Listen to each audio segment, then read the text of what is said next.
وقتی انسان از یک راه به راه دیگر میگذرد خواهد نخواهد آن چیزی را که در راه به او روبرو می شود آن را در خاطر میگیرد. آن کسی را که در این راه با او وا میخورد و سلام علیک میکند او را در یاد میدارد. و این مانند به همان پیراهه زندگی است که ما از روزگار نورسی و جوانی و سالاری یادها را با خود جمع میکنیم و همین یادها هستند که زندگی ما را رنگ میدهند و ما را باز امید به روز نو روزگار میکنند. اینک برنامه نوبتی پیراهه را آماده کردیم از حیات یک هنرمند که یادهای خود را از پیراهه انتخاب کرده خیش جمع کرده و امروز راهنورد شاهراه زندگی است. زندگی همین گونه بوده است که آداب، تعلیم و زندگی نامه کلانان اولاد به خردسالان تاثیر می‌رسانیده است.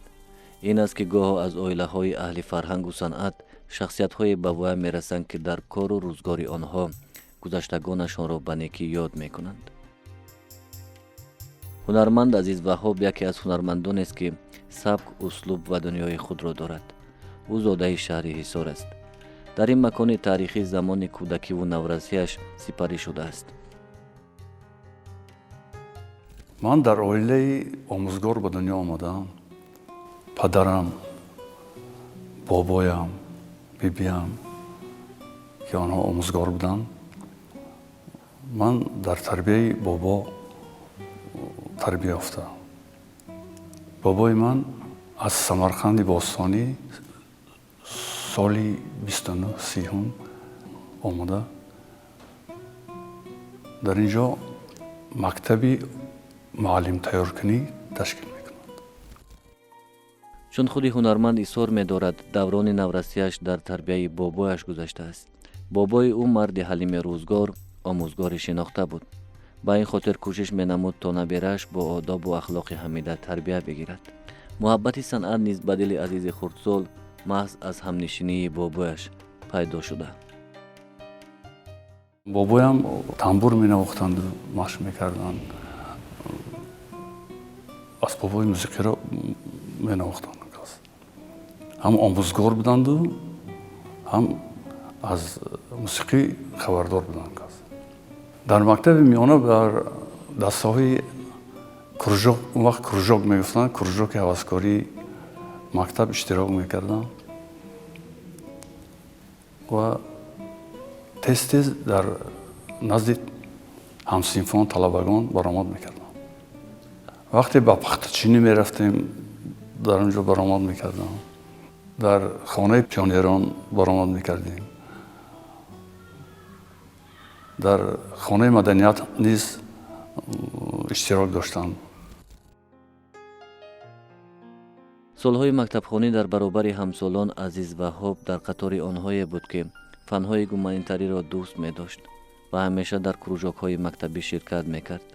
نخستین آوازخوانی را نیز محض در همان هنگام کرده است. با دسته هوسکاران مکتب در محفل‌های بزرگ و خرد شرکت نموده است و نخستین سرودش را نیز هنگام مکتبخوانی ثبت فیته نموده طریق رادیوی تاجیک پخش کرده است. در زمان کودکی به ادبیات، به زبان ادبیات به حد شوقی زیاد داشتم. معلم ادبیات قاسم و زیبونیسا نیز به من با یک توجه زیاد می نگریستند. و من ادبیات رو می پذیرم. و من سرودی اولین من دل را ببین نام داشت که با غزل ابوالقاسم لاهوتی اولین سرود را سالی نمیدونم 70 بود یا 69 بود که از رادیو یک اتوبوسی کلام بود اومدند در اینجا در خانه مدنیت ثبت کردم. دل را ببین در کوی جانان آمده، سر واژگون تن غرق خون افسان و خیزان آمده. دل نیستیم دیوانه است، دیوانه جانانه است، پردرد و پر افسانه است که از بحری درمان آمده. واقعا استاد عزیز وهاب چون صنعتکاری ناتکرار از سلاله از دودمان همون صنعتکاران اصیل و نامور کشور عزیزمان وادی حصار هستند و ادامه دهنده صنعت و مهارت استادان ورزیده صاحب استعداد و صاحب نام هستند. پدر در زندگی شاهد از آن بود که عزیز وهاب بیشتر شعر و سرود و سخن والا را دوست می دارد، ولی بسیار می خواست که پسر او آموزگار باشد تا برای خلق و وطن خدمت کرده تواند. به این خاطر با خواهش پدر عزیز وهاب بعد از ختم مکتب میانه حجتهای خود را به دانشگاه آموزگاری تاجیکستان می سپارد و آنجا انتخاب فیزیک و متماتیک را می کند تا در آینده در این بخش فعالیت کرده باشد. ولی محبت صنعت و خواهش یک دل جوان نمی گذارد تا او آموزگار باشد. هنگام دانشجویی هرچند در بخش علمهای بنیادی تحصیل میکرد ولی همیشه همنشین با اهل فرهنگ و صنعت بود. در محفل‌های دانشگاهی سرودهای استادانش تاج‌الدین محی‌الدین، ظفر ناظم، حسین نصرالدینов و دیگران را می‌سرایید و محض حین اجرایش سرود صدای او را در یکی از محفل‌ها دیرکتور فیلارمونیای دولتی علیجان رحمان قلوف می‌شنود و او را برای فعالیت به فیلارمونیای دولتی دعوت می‌نماید. همین گونه می شود که بعد از یک سال فعالیت او را به صف خدمت حربی دعوت می نمایند. بعد خدمت برایش دنیای تازه آغاز می شود. او را برای فعالیت به دسته هنری سرانده ممتاز ظفر ناظم دعوت می کند. اکنون او در برابر بزرگان صنعت کار و فعالیت می کرد. من لاله آزادم، من لاله آزادم، خود رویم و خود بویم، در دشت مکان دارم، هم فطرتی آی، در دشت مکان دارم، هم فطرتی آی، آبم نمی باران است، فارغ زی لبی جویم، تنگ است محیط آنجا، در باغ نمی روم، آبم نمی باران است، فارغ زی لبی جویم، تنگ است محیط آنجا، در باغ نمی رویم. فعالیت ایجادی را از فیلارمونیای دولتی تاجیکستان آغاز کردم که سال 75 مرا به حیث آوازخوان به کار قبول کرده بودند. با استاد ظفر ناظم، با استاد جورابیک مرادوف، با استاد احمدجان محمدیف در یک دسته هنری فعالیت میکردیم. به شهر و ناحیه‌های جمهوری سفر میکردیم، به وادی رشت، وادی ولایت سوخت، ختلان، تمام ناحیه‌های جمهوری از خاطر همین صنعت طی کردم. دولت افغانستان در ایران، در هندوستان، در دولت چین می در طلبی آرم، می در غمی اغیار، بر ساقه خود سابی، فارغ زی مددگارم، می در طلبی آرم، می در غمی اغیار. дар бораи акаи азиз вақте сухан мекунӣ, пеш аз ҳама дар пеши назарат ҳамун хоксориву тамкинӣ ин мард рӯбарӯ мешавад. барои ин ки акаи азиз тӯли чанд соле ки шахсан ман медонам, ягон бор бо овози баланд муроҷиат ҳам накардан ё бо овози баланд дар ягон маҳфилҳо суҳбат намекунанд, бо овози баланд гап намезананд ва ҳеҷ гоҳ то як чиза напурсӣ сухан намекунанд, вориди суҳбат ҳам намешаванд. инқадар марди сабур, бисёр ботамкин. бо устод азиз Ваҳоб солҳои зиёде кор мекардем дар як муассиса, дар кумитаи телевизион ва радиошунавони ҷумҳурии Тоҷикистон, дар ансамбли Шашмақом. ва бояд қайд кунам ки хизмати азиз Ваҳоб дар он ансамбл хуб назаррас аст, чунки мо сурудҳои зиёдеро аз шӯъбаҳои гуногуни Шашмақом ҳам бо сабти стереоӣ бо сабки стерео мо тамоми мақомро сабт кардем, ки дар ин ҷиҳат дар қисматҳои поён садои азиз Ваҳоб хеле ба назарам кӯмак намудааст дар сабти ҳамон асарҳои мусиқии Шашмақом.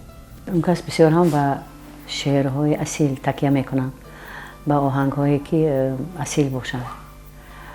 Шашмақомро низ хушрӯ месароиданд. Сурудҳо, ман чанд сурудҳо аз он кас шунидагӣ ҳастам ва дар сурудҳои насиҳатӣ, сурудҳои ватандорӣ, сурудҳои ишқ, бисёртар қай аз ишқу ошиқӣ сурудҳошон буд. бо Зафар Нозим фаъолият намудан барои азиз Ваҳоб ифтихор буд, зеро аз ҳар сухан, кор ва машғулият навгонеро барои худ мегирифт. ӯ мегӯяд ки Зафар Нозим шахсе буд ки бештар ҷустуҷӯ мекард то сухани баланд пайдо намояду оҳанг бисозад. на ҳар навишта ӯро қонеъ мекард. ёд дорад вақте барои пайдо намудани оҳанг бо устод Зафар Нозим кӯмак намуда буд. устод Зафар Нозим кор мебиём ки як китоб дар дасташону чунон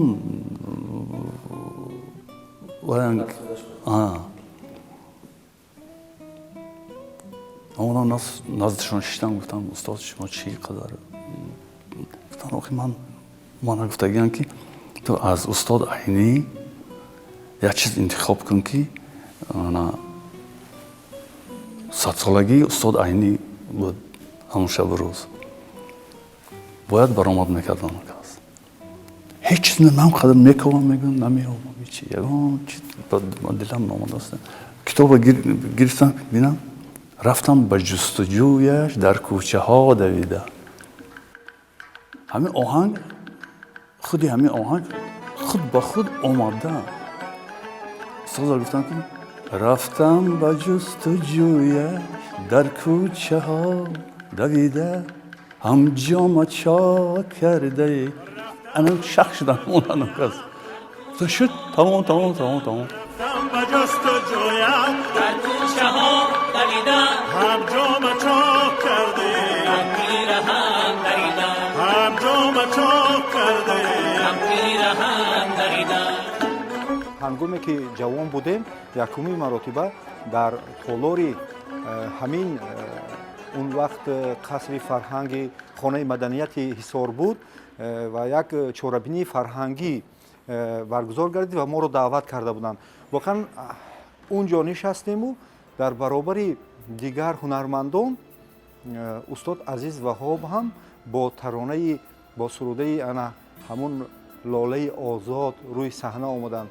воқеан ҳам инқадар садои таъсирбахш, инқадар матни муассир, инқадар як маъние ки озодагии зиндагиро дар худ таҷассум мекард, ба мо ниҳоят таъсири амиқе расонд ки аз ҳамун рӯзу соат мо мухлиси устод гаштем ва ҳамеша аз устод хоҳиш мекардем ки беҳтарин матнҳоро, беҳтарин шеърҳоро ба рӯи адвор биёранд оҳанг банданд ва пешкаши мо мухлисон гардонанд. оҳангҳои офаридаи азиз ваҳоб дилчаспанду ҷаззоб ва ҳар як дар баробари суханҳои воло маънои хосаро дорад. бештари ҳунармандон мегӯянд ки овози азиз ваҳоб нотакрор аст, зеро хеле зуд ба дил роҳ меёбад. бахши дигари эҷодиёти азиз ваҳобро бадеҳахонӣ ташкил медиҳад. ӯ бо ҳунармандони маҳбуб нуқра раҳмат ва лола азиз ва вашодавон нигина рауфова бадеҳа хондааст. бадеҳа то солҳои 70-80 аслан ҳамчун як фолклори шифои кӯҳани халқи тоҷик сароида мешуд ва бадеҳа ҳатман бояд дар мавзӯи мазҳака зану мард бояд иҷро мекардану зарофатгӯӣ аз зарофатгӯӣ бояд иборат мебуд. вале акай азиз як бадеҳахонӣ бадеҳасарои муосирро ворид карданд ва мухлисон ҳама то ҳозир дар вирди забон ва хуб медонанд.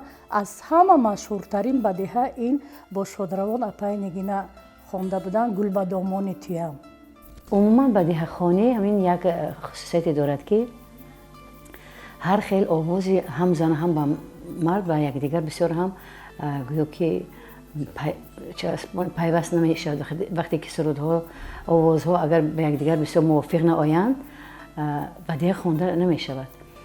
ва хушбахтона чӣ хеле ки ҳам овози муҳаррама шарипова ва ҳам овози бонавша шокирова ва ҳам овози ма ба бадеҳа вай мекард. баъд ҳамон вақто хел буд ки бадеҳасароӣ ҳама иҷозат намедоданд ва хушбахтона ки ман мисол ҳамсарам дар радио кор мекарданд, умуман марди фарҳангӣ медонистанд ки касби мо ҳамин аст. мардум аввал ҳайрон мешуданд, фикр мекарданд ки бо ҳамин мард агар бадеҳа хонӣ шояд вай ё шавҳари ту ҳаст ё вай фикр мекарданд. хай хушбахтона медонистанд ки азиз воҳобов ман лолаи азиз фикр мекардам ки мумкин бародари ман бошад, мумкин ягон хеши табори наздики ман бошад. ва бо чунин ҳунармандони асил ман бадеҳа сароидам. бадеҳаро ӯ хуб мехонд. аз ин ҳисоб бештари ҳунармандон хоҳиши бо ӯ бадеҳахониро доштанд ва ҳоло ҳам доранд. бо акай азиз муттасифона ҳоло ягон бадеҳа нахондам, лекин акай азиз агар хоҳиш дошта бошад, ман ҳозир омода ҳастам ки як бадеҳаи хушрӯй хонам, чун овози ман аз пештара сатран ҳозир каме ба алт гузаштагӣ аст ва фикр мекунам баланси овозҳои мо дуруст мегирад.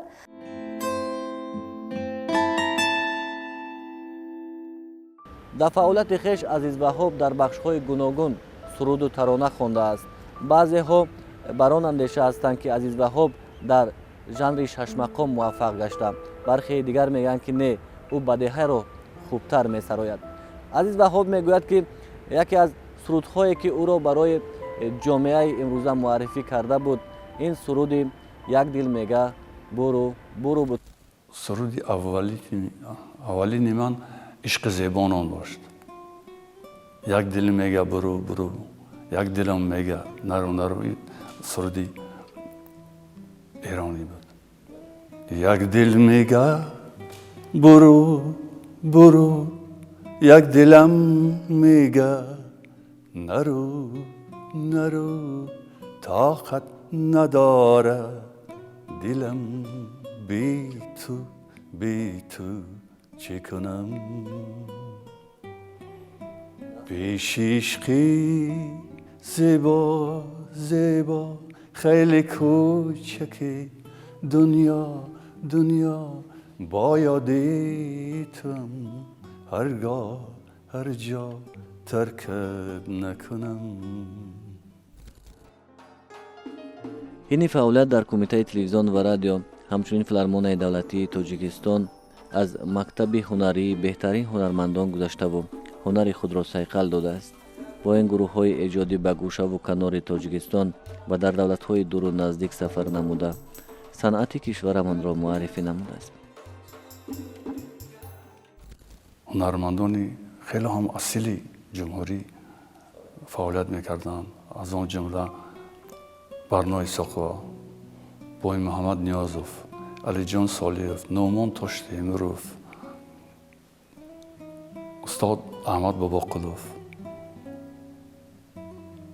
و پر از هنرمندانی اصیل بود این دسته هنری. من همراه اینها قریب که 20 سال همکاری کردم. کاری فیلارمونی همین خیلی بود که با شنونده ما دائما روبرو بودیم، روبرو برآمد میکردیم در کلخوز سافخوز ها، در ناحیه ها، در قشلاق جای ها، در که هنرمند در روبروی ما بود. در کمیته رادیو تلویزیون در انسامبل مقام ما فقط در پی ثبت کنی آواز بودیم، از طریق آینه نیلگون، از طریق رادیو با شنونده علاقه داشتیم. وقتی که من یکم ترانه خود را نویساندم با انسامبلی خلقی کمیروی، این سرودی با عنوان خوش آمدی، یعنی شعری انا ناظری، نعیم جان ناظری که عزیز بابو با یک شکوه و شهامت خیلی دلچسب خوند که این ترانه در ژانر والس بود و این ترانه به نهایت در بین مردم از خواندن خود آواز عزیز وهابوف خیلی مفتون شدند و تا حال وقتی که این ترانه را گوش میکنن یعنی که به همون شنونده پسند است که در خزینه طلایی رادیوی تاجیک محفوظ می باشد. خودشون هم یک مرد بسیار کمگوی، کم گپ میزنن و من خیال میکنم که اون کسی کم گپ میزند بسیار میشنود و بسیار میدوند. بسیار مردی خوب ظرافت، طبیعتش خیلی شوخی های زیادی را دوست می‌دارد. خب بی‌آزار است، خیلی مردی بی‌آزار است، خاکسار است و من خیال میکنم که خاکساران جهان را به حقیری مشمار، تو چی دانی که در آن گرد سواری بود است. عزیز وهاب انا در همون گرد سوار است و خیلی هنرمندی شناختنی و هنرمندی مشهور و در بین مردم خیلی محبوبیت های زیادی دارد. در مرحله که در فیلارمونیا یا در خانه رادیو کار میکردم، اون وقتها بسیار سختگیر بودند. تمام ردکتورها، رژیسورهای آواز بسیار دشوار بود ثبت کردن. یا که نمیدونم در نزد استادان بودن، بسیار دشواری میکشیدیم. برای یک سرود ثبت کردن متن سرود ما نوشته میدادیم، قریب که یک ماه پس بعد جوابش می اومد. اگر روزگی میدادن ما اون چیز ثبت میکردیم، روزگی نمیدادن ثبت نمیشد. و بعد ثبت هم این چنین بود. سرودی که ما ثبت کردیم اون چیزا رد سویت گفتنی وای بود. انا گوش میکردن، اگر قبول میکردن با خزینه طلایی رادیو میفرستوندن، اگر نمیگذشت با از پای دیگرش میشد. هم خیلی بود. یک 30 نفر نشسته بودن و هر یک آهنگ خب تجربه میکردن، میدیدن او با او آهنگ از نظری تنقیدی نگاه میکردن. این شعرش چه خیلی باشد، صدای اون حافظ چگونه صدا داده است در اون آهنگ، چگونه پیچش ها دارد و موسیقی آهنگ چگونه است و اون دیگرش مانند هست یا نه. بنابراین یک آهنگ سر تا به پا همه طرفه می سنجیدن و اون آهنگ از شروع بدی میگذشت. من در دوران دانشجوییم سال 1983 تا 85 با اکای عزیز در انسامبل ششمقام کمیته تلویزیون رادیو کار میکردم و باور کنید انمی جوانهایی که من میگویم дар он ансамбл ҳама сарояндаҳо аллакай шахсият буданд. ҳар якташон дар алоҳидагӣ шахсият, устоди касби худашон буданд, вале чунон интизоми баланди корӣ доштанд. ман боре надидам ки акай азиз кор ба дер биёянд ё дер карда бошанд, ягон баҳонаҷӯӣ кунанду ягон барнома ё сабти суруд ба набиёянд, ҳарчанд худи аз ҳисор меомаданд корба. ман бисёр дар хотир дорам ки солҳои 70-80 дар ҳамин ҳайати ансамбли бо нуфузи шашмақом, яъне ки мақома мехонданд. дар сароядани мақом бисёр беҳамто буданд ва якчанд сурудҳои жанри мақомам хондагӣ ҳастанд. баъдан сурудҳои дастаҷамъие ки ансамбли шашмақом бисёр инҳо яъне сабт доштанд, ҳамкорӣ мекарданд ва яъне ки ҳамун солҳои 70-80 асри гузашта Азиз Ваҳобов ва имрӯзу ҳам фаъол аст, имрӯзу ҳам дар ҷустуҷӯ ҳаст, имрӯзу ҳам ҳамин намунаҳои номбаршудара ҳамин жанрҳоя мехонанд, иҷро мекунанд, баромад мекунанд, аммо он шӯру шаре ки дар ҳамун солҳои 70-80 ман медидам, ин гуна ман рости гап ҳозир дар кам ҳунармандон мебинам ки чунин фаъолияти овозхонии эҷодӣ доштанд. аз он чи аз сар гузаронид сабақ гирифта рӯзгораш ба ҳайси мактабест барои ҳунармандони ҷавон. дар ин соҳа пайравони зиёд дорад.